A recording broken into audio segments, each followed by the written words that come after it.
Bismillahirrahmanirrahim. Assalamualaikum warahmatullahi wabarakatuh. Penglihatan anak bulan Zulhijjah tahun 1444 Hijrah akan dilakukan di seluruh negara pada petang hari Ahad 29 Zulkaidah 1444 Hijrah bersamaan 18 Jun 2023. Hakim-hakim syar'i dan pegawai-pegawai mahkamah-mahkamah syariah, Jabatan Kehakiman Negara, Jabatan Perdana Menteri bersama pegawai-pegawai dari Jabatan Ukur Kementerian Pembangunan akan berada di tempat-tempat yang telah ditetapkan untuk meruqyah anak bulan Zulhijjah. Tempat-tempat meruqyah anak bulan Zulhijjah ialah Menara DST, Ibu Pejabat Bangunan DST, Lebuh Raya Tunku, Taman Rekreasi Tanjung Batu, Kampung Sabun Pekan Muara dan Bukit Agok Jerudong bagi daerah Brunei dan Muara, Bukit Ambok bagi daerah Tutong, manakala Bukit Lumut bagi daerah Blaid. Pengumuman 1 Zulhijjah bagi tahun 1444 Hijrah 2023 Masihi akan disiarkan melalui radio televisyen Brunei.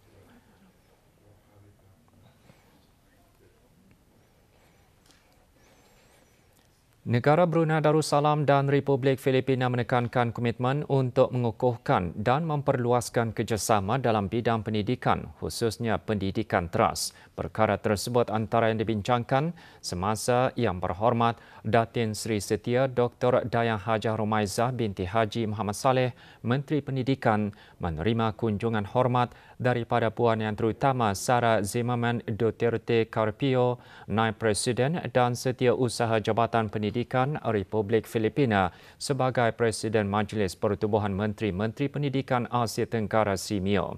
Kunjungan hormat diadakan di salah sebuah hotel di Gadong.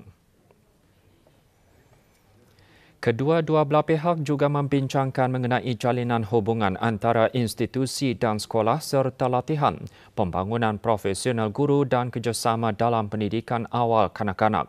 Juga hadir Puan Yang Terutama Marian Jocelyn R. Tirol Ignacio, Duta Besar Istimewa dan Mutlak Republik Filipina ke negara ini.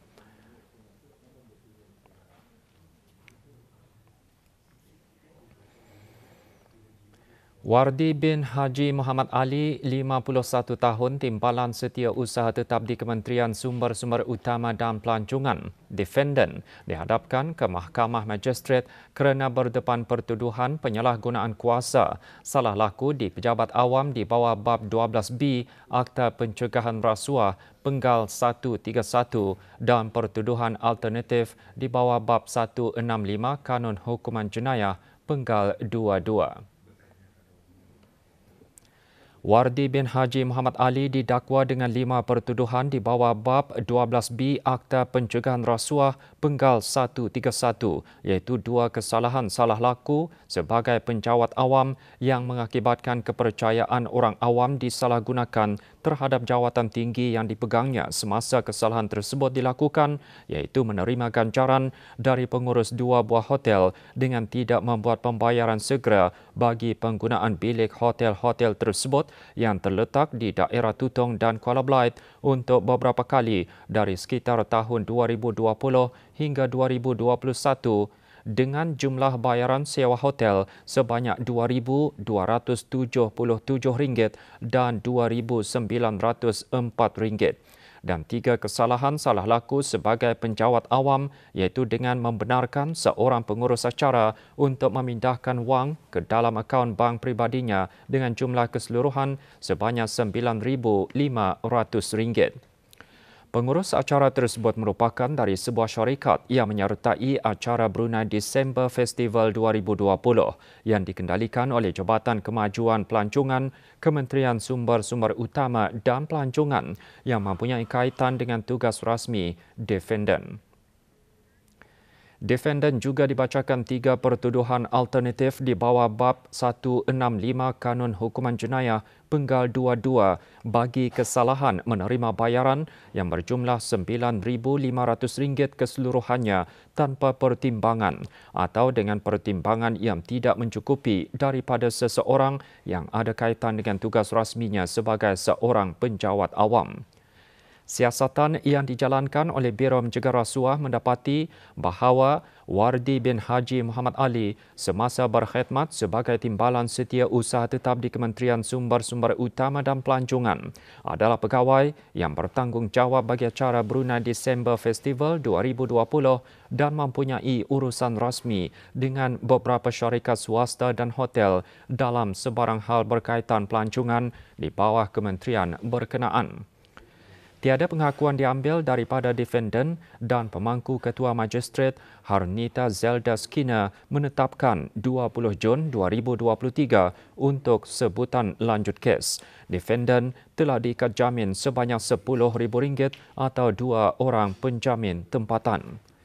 Biro Mencegah Rasuah ingin mengingatkan orang ramai dan pegawai-pegawai kerajaan dari peringkat bawahan hingga peringkat atasan tanpa mengira pangkat dan kedudukan di mana juga mereka bertugas sebagai sebarang penyalahgunaan kedudukan atau kuasa mereka serta sebarang penglibatan dalam amalan rasuah boleh didakwa di bawah Akta Pencegahan Rasuah yang boleh dikenakan hukuman penjara 7 tahun dan denda RM30,000.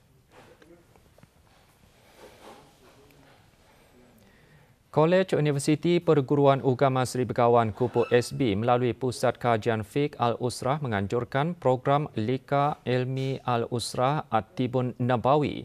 Program sebanyak 15 sesi tersebut bermula malam tadi di Surau Utama Kupu SB. Sesi kuliah pertama disampaikan oleh Dr. Haji Adnan bin Haji Basar, Rais Kupu SB dengan tema Perubatan Rasulullah SAW untuk keluarga sakinah.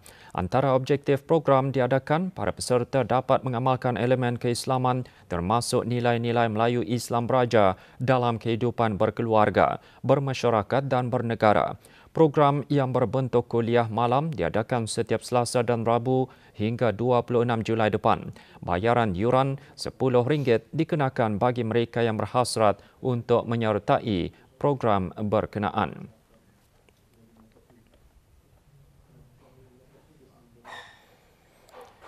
Majlis Penyampaian Sijil dan Penutup bagi Minggu Keselamatan dan Kesihatan 2023 Jabatan Kerja Raya diadakan kemarin. Awang Haji Saharuddin Khairul, pemangku Ketua Pengarah Kerja Raya selaku penasihat Minggu Keselamatan dan Kesihatan 2023 dalam ucapannya mengingatkan para peserta untuk sentiasa berhati-hati dan berwaspada dalam segala aktiviti yang dilakukan di tempat kerja demi menjaga keselamatan diri dan keselamatan orang di sekeliling.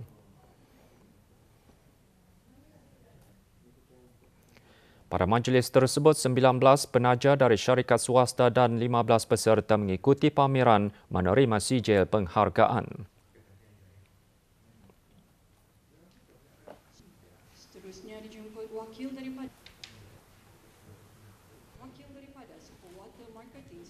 Dalam latihan ini ada menyentuh topik-topik seperti dari bagaimana mengendalikan manual yang betul, menggunakan elektrikal seharian, pengendalian welding, PPE dan sebagainya. Sekitaran kerja yang kondusif dan selamat menyumbangkan pada meningkatkan kecakapan dan produktif kerja yang kesihatan. Jadi itulah pentingnya keselamatan di tempat kerja. Pejabat Unit Dakwah Belait dengan kerjasama Bahagian Pengembangan Dakwah mengungkayahkan majlis bergotong royong dan bimbingan bergerak di Rumah Panjang Melayan Ulu Belait. Antara pengisian program, penghuni Rumah Panjang Melayan diberi bimbingan Islam oleh tenaga pengajar Pejabat Unit Dakwah Belait. Rombongan melibatkan pelajar latihan industri daripada Universiti Islam Sultan Sharif Ali. Turut hadir ahli Majlis Mesyuarat Negara, aktiviti seumpama ini bertujuan mengeratkan hubungan silaturahim antara rombongan Pusat Dakwah Islamiah dengan penghuni Rumah Panjang Melayan.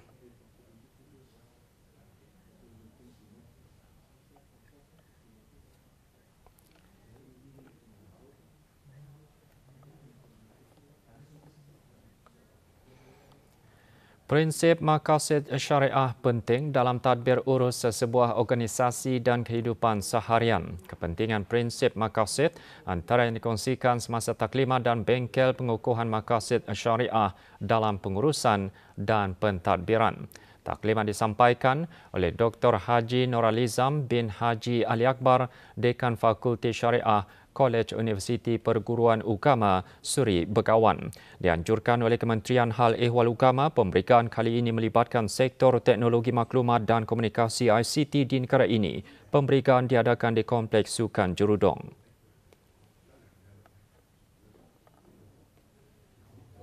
Ilmu usul fiqh. Usul fiqh. Apa dia ilmu usul fiqh? Ilmu usul fiqh. Laporan dari Tanah Suci. Beberapa penambahbaikan akan dilaksanakan bagi memberi keselesaan kepada jemaah haji negara khususnya semasa kemuncak ibadah haji di Arafah dan Mina. Persediaan bagi kemudahan jemaah haji tersebut antara yang dibincangkan semasa perjumpaan pejabat urusan jemaah haji negara Brunei Darussalam dengan syarikat Masyarik di Mekah Al-Mukarramah.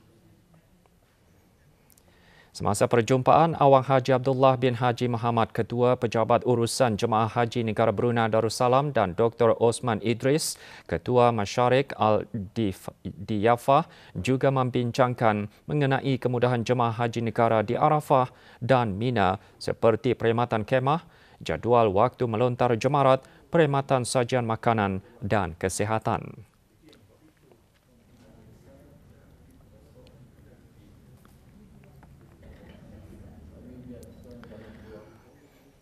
Sementara itu, kemudahan jemaah haji negara termasuk kelengkapan yang bakal digunakan sepanjang hari wukuf dibincangkan semasa perjumpaan rombongan pejabat urusan jemaah haji negara Brunei Darussalam dengan syarikat Nozoli. Dalam perjumpaan tersebut, kemudahan seperti ruang sembahyang, ruang istirahat dan keperluan lainnya juga dibincangkan. Rombongan juga berpeluang melawat bilik operasi syarikat yang memantau pergerakan jemaah, ketibaan di lapangan terbang dan perjalanan dari Madinah menuju Mekah. Syarikat Nozoli adalah penyedia kemah Maktab 112 yang akan menjadi kemah penempatan jemaah haji negara pada hari wukuf.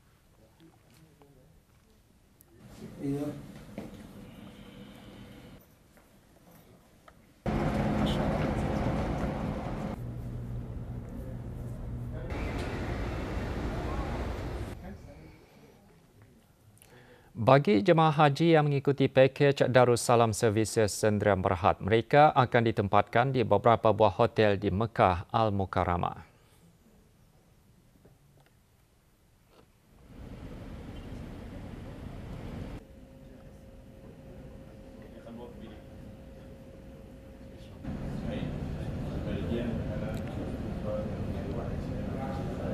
Alhamdulillah pada tahun ini ada 4 buah hotel yang akan digunakan di Kota Mekah bagi menampung semua jemaah-jemaah haji mengikut jenis pakej yang dipilih oleh para jemaah.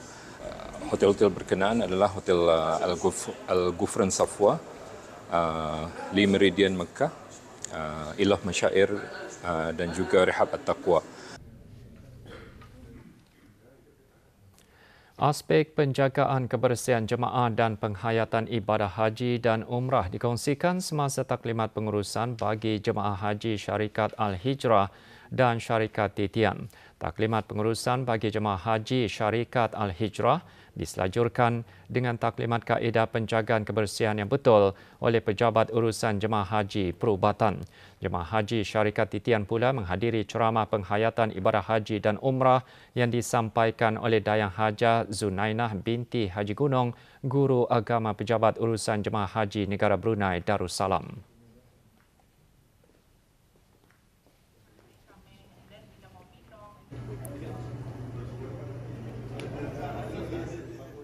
Kewangan Islam berpotensi dalam membuka jalan ke arah masa depan lebih berdaya tahan dan mampan. Potensi kewangan Islam tersebut antara yang dibincangkan pada hari kedua sidang kemuncak kewangan Islam Brunei di Pusat Persidangan Antarabangsa Brakas. Sidang kemuncak merupakan salah satu acara bagi persidangan dan pameran pertengahan tahun Brunei MYCE 2023 yang dianjurkan oleh Kementerian Sumber-Sumber Utama dan Pelancongan.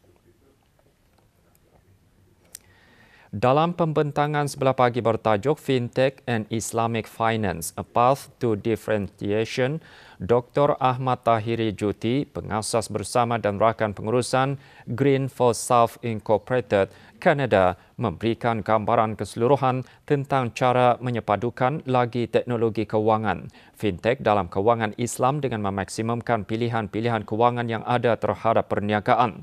Sementara itu, dalam perbincangan panel mengenai Islamic Fintech and Resilient and Sustainable Future, Bringing Them All Together, ahli-ahli panel antaranya menghuraikan tentang bagaimana kewangan Islam dapat menyumbang untuk meningkatkan ekonomi mampan dan menyokong pembangunan berdaya tahan.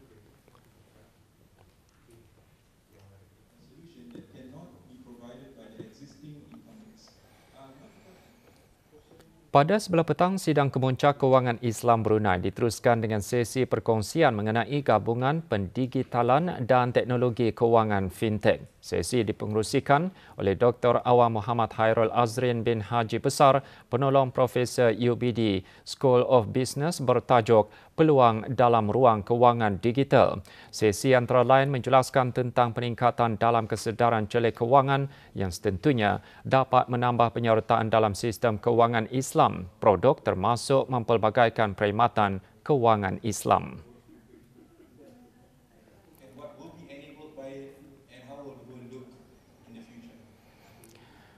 Pejabat Wawasan Brunei Jabatan Perdana Menteri menganjurkan aktiviti berkumpulan di Universiti Teknologi Brunei UTB. Pada hari kedua Konvensyen Pemimpin Muda Brunei 2023, peserta konvensyen berpeluang untuk merapatkan silaturahim dan menjalinkan jaringan antara satu sama lain dalam sesi pembinaan pasukan.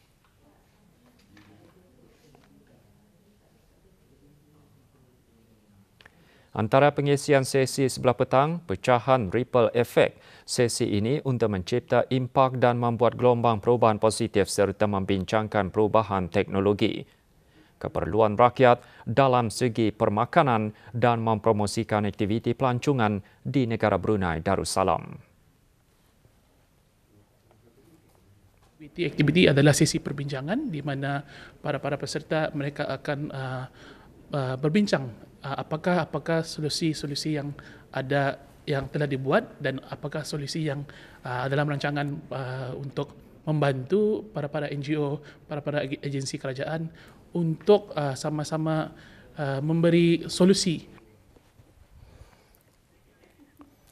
Gaya hidup, pemakanan yang tidak teratur dan perubahan cuaca antara faktor utama boleh menyebabkan sakit kepala migrain berlanjutan beberapa jam dan beberapa hari.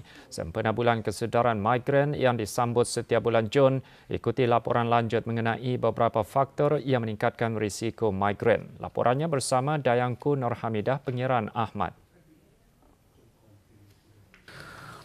Menurut Pegawai Perubatan Jabatan Neurologi, Pusat Neuroscience, Stroke dan Rehabilitasi Brunei BNSRC, Pusat Pakar Pantai Jerudong PJSC, tekanan stres, tidur yang berlebihan dan kurang tidur boleh mengakibatkan seseorang itu mengalami sakit kepala migrain. Faktor yang lain seperti keturunan, jika ahli keluarga mengalami migrain, seseorang itu juga akan berisiko mendapatkan migrain juga. Cara pemakanan, misalnya makanan yang mengandungi monosodium glutamate atau MSG di dalam makanan, makanan yang seperti kekacang, keju, minuman kopi, kafein, memang dikenal pasti boleh mencetuskan sakit kepala migrain. Pemakanan yang tidak teratur ataupun tidak makan dan juga perubahan cuaca seperti cahaya yang terang boleh mencetuskan serangan migrain. Perubahan hormon terutama sekali di kalangan wanita. Dr. Hazirah berkata, mengambil ubat pengenahan sakit pada tahap awal, mengambil ubat pencegah migrain dan mengamalkan cara hidup sehat merupakan 3 cara untuk merawat dan mengawal migrain. Jika serangan migrain terlalu kerap dan memerlukan ubat penahan sakit berpanjangan, orang ramai dinasihatkan untuk berjumpa doktor bagi rawatan lanjut. Dayangku Nurhamidah Pengiran Ahmad melaporkan untuk berita RTB.